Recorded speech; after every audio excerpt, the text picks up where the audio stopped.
راه المغرب متوقع ينضم لمجموعة البريكس قبل من الجزائر، وربما ما غاديش تفاجئوا إلا قلت بأن المغرب غادي يمكن أنه هو من الدول اللي غتثبت في الطلب ديال الجزائر. كشفت ناليدي باندور وزيرة خارجية جنوب إفريقيا أن مجموعة من الدول أبدت اهتمامها بالانضمام إلى المنظمة، من ضمنها المغرب، الإمارات السعودية والجزائر ودول أخرى. وزيرة الخارجية ديال جنوب إفريقيا كتخرج بواحد التصريح وكتقول لك هناك مجموعة من الدول اللي هي كاين الملف ديالها قدمت الطلب، وقالت هاد الدول هذه منها دول ديال الخليج ولكن فيها حتى المغرب. كاين اليوم بان بان المغرب باغي يقدم طلب باش ينضم لمنظمه البريكس، وما شفناش في الاعلام المغربي ولا شفنا ملك المغرب يحكي على البريكس ولا نهار هما يجروا في واحد الكلام زعما ما كاش. خلاص حتى اليوم بان باللي المغرب تقدم بطلب الانضمام الى البريكس.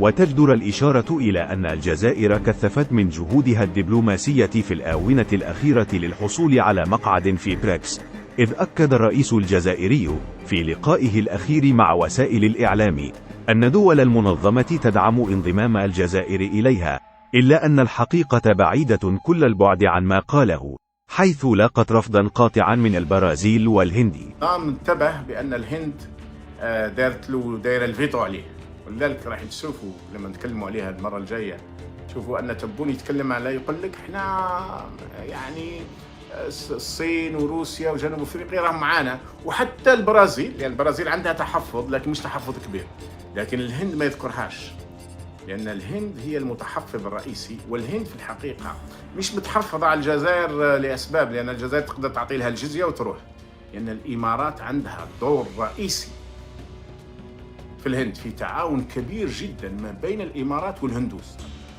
كلكم تذكرون أن تبون كان يقول بأنه سنة 2023 ستتوج بانضمام الجزائر للبريكس.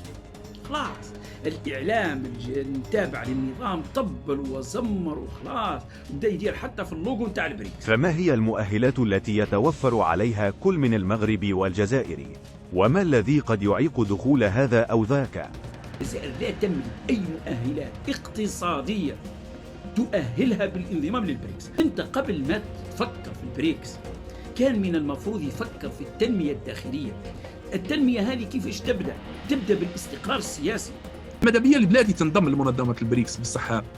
نتمنى أن بلادي قبل ما مفروض لو كان هذا النظام فيه عقلاء وفيه استراتيجي يفكروا قبل ما نفكر في الانضمام إلى البريكس. أولا نحرر الاقتصاد نتاع بلادي، ثانيا ننفتح الأسواق المحلية، أسواق الجوار، ونترفع الخلاف هذا مع المغرب وهذا الخزعبلات اللي راك دخلنا فيها وهذه المتاهات اللي دخلتنا فيها لمدة نصف قرن باش تشوف الدول المحيطة بالجزائر على أنها أسواق، وهذه الأسواق قادرة تساهم في نمو الصادرات خارج المحروقات. هذا هو التفكير، التفكير السليم. أنت منغلق على محيطك، أنت منغلق داخليا، أنت عندك اقتصاد مغلق ومنغلق على محيطك الإقليمي، وتحاول تدخل في منظمة فيها لاعبين كبار عليك بزاف.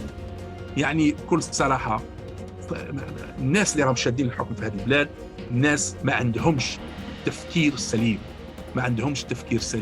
هاد الناس اللي راهم شادين الحكم في البلاد واش يهمهم الى بروباغاند والدعايه، ويغلطوا الشعب الجزائري ويقدموا له يعني ما شغل دوك لي كالمون. هذا مكان ليس انه ما عندكش ديون معناها انك تنضم للبريكس دليل على انه اقتصاد قوي. هذا غباء. اي دول كبرى عندها ديون بالمليارات وهي دول مؤثره اقتصاديا وتملك اقتصاد حقيقي اثر في اقتصاد العالم. المغرب مؤهل اكثر من الجزائر. علاش؟ الموقع الجغرافي ديال المغرب يلعب دور هنا.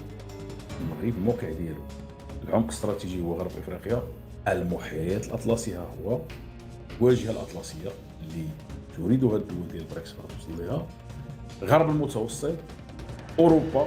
هاد العناصر كلها كتلعب لصالح المغرب. قوه اقتصاديه اقليميه صاعده، هذا جانب اخر.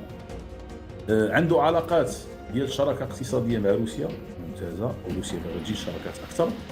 عنده في هذا الوقت اللي مأزمه العلاقات مع الاتحاد الاوروبي المغرب، عنده شراكات مع الصين وكاين استثمارات صينيه وهذا استثمارات اخرى. ثم ان المغرب يوجد فيما يسمى بطريق الحرير الجديد او الحزام والطريق الصيني نحو المغرب، اللي كيفكر انه غتكون فيه مجموعه ديال الامتيازات منها بنيات تحتيه كبيره. هاد الدول هذه ديال البريكس والصين براسها كدوله بالاضافه لهذا لذات مثلا السعوديه وغيرها، كلشي غيمشي في اتجاه المغرب. ما غيمكنش لانه الا شفنا الجغرافيه الجزائر حفره، كاين هذيك الواجهه ديال المتوسط، اذا حتى الجغرافيه ما كتساعدش غيديروا بها. دول ديال البريكس كاين النفط فيها، كاين فيها دول اللي هي نفطيه.